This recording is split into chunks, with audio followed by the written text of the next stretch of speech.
to face the tree again. The angel tree. She didn't know who had named it or why.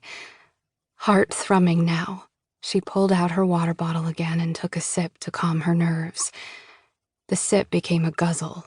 Now that she'd reached her destination, she knew exactly how long it would take to get back. She slipped off her pack and set her gear on the ground. Then she took a deep breath and approached the tree. It was taller than she'd expected. She studied the gnarled branches and peeling bark, noting the scattered rock piles from the hikers, pilgrims, who had come before her. Tentatively, she reached out to touch the trunk. Nothing. She stayed totally motionless, but nothing happened. She didn't feel a thing. A still, silent minute elapsed, and then the wind gusted, kicking up a dust devil nearby. Delight zinged through her. Coincidence? Or something else? She didn't used to believe in woo-woo nonsense, as her dad would have called it. She didn't used to believe in a lot of things. Once upon a time, she'd been practical, logical, level-headed, but desperation had a way of thwarting everything. A warm tear slid down her cheek, and she brushed it away. Awe and reverence washed over her in a cooling wave. She took another deep breath. Now what? Should she say a prayer? Meditate? She'd never had the urge to build one of those damn rock piles, and now was no exception. But she had to do something to mark the moment. Snap. She whirled around. "Hello?" she called. Louder this time. Molly squinted at the line of mesquite trees. A man stepped out, and her heart jumped into her throat. He was tall and broad-shouldered. The brim of a baseball cap cast a shadow over his face. As he moved closer, she got a better look at him, and relief flooded her. "Oh, it's you," she huffed. "What are you doing here?" Not answering, he took another step. She caught a flare of something in his eyes.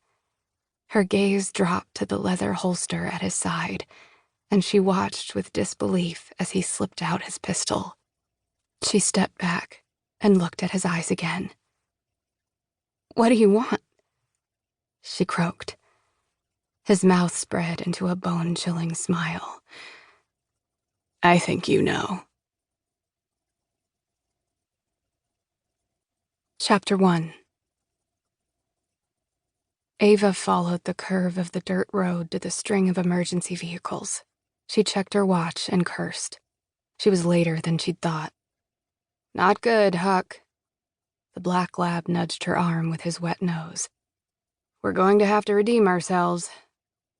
Ava passed a sheriff's SUV and squeezed her little red car between a pair of dusty pickups from the Parks Department. Huck whimpered with impatience as she grabbed his lead off the seat and clipped it to his collar. "Okay, let's do this." Ava slid out. Huck hopped over the console and followed her. She felt dozens of eyes on her as she popped open the back hatch and retrieved her day pack.